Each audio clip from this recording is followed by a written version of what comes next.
નંદેસરી વિદ્યાલય ખાતે આજ રોજ ધોરણ 10 અને 12ના વિદ્યાર્થીઓ માટે ભાવુક વિદાય સમારોહનું આયોજન કરવામાં આવ્યું હતું। NIA હોલમાં યોજાયેલા આ કાર્યક્રમમાં વિદ્યાર્થીઓ, શિક્ષકો અને વાલીઓ મોટી સંખ્યામાં ઉપસ્થિત રહ્યા હતા।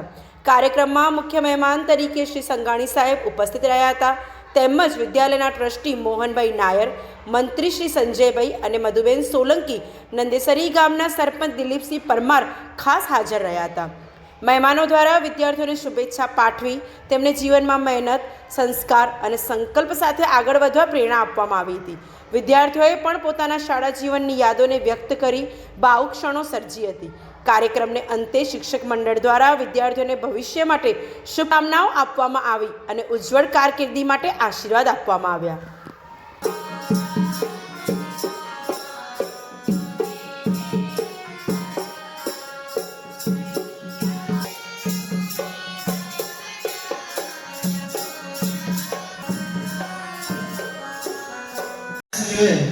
ભારતીય સંસ્કૃતિને પહોંચાડવાનું કામ કર્યું છે।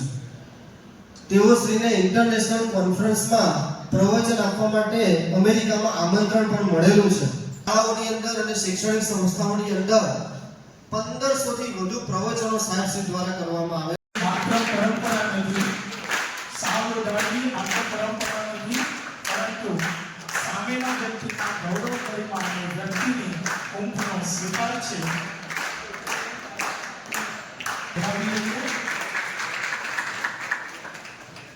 સ્વાગત કરીશું।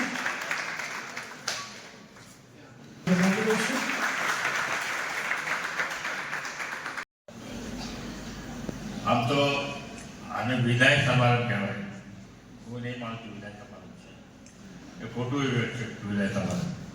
10મા સ્ટુડન્ટ પાછળ આપણા 11મા સ્કૂલમાં આવવાના છે, એટલે વિદાય ના કહેવાય।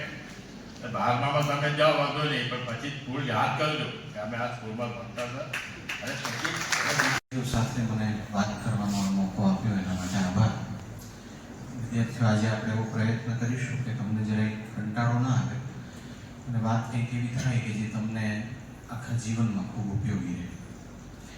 સૌથી પહેલાં એમ એટલું નક્કી કરજો કે જીવનમાં તો હંમેશા પરીક્ષા આવવાની।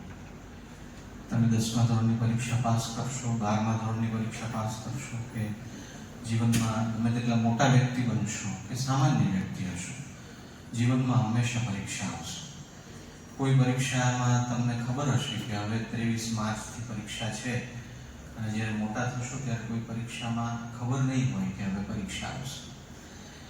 પણ જીવન હંમેશા પરીક્ષાવાળું રહેવાનું જ છે। એટલે સૌથી પહેલાં સફળ થવા માટે એ વાતનો સ્વીકાર કરો, એ વાતને આજે જ સ્વીકારી લો। તમને પ્રકાશ બહુ ગમતો હોય તો રાત્રે જ્યારે સૂરજ ડૂબી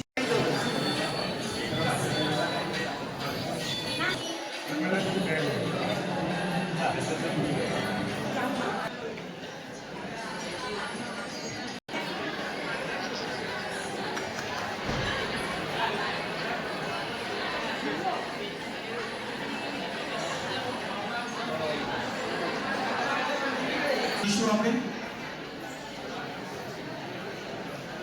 પાછળ આગળ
આ બાજુ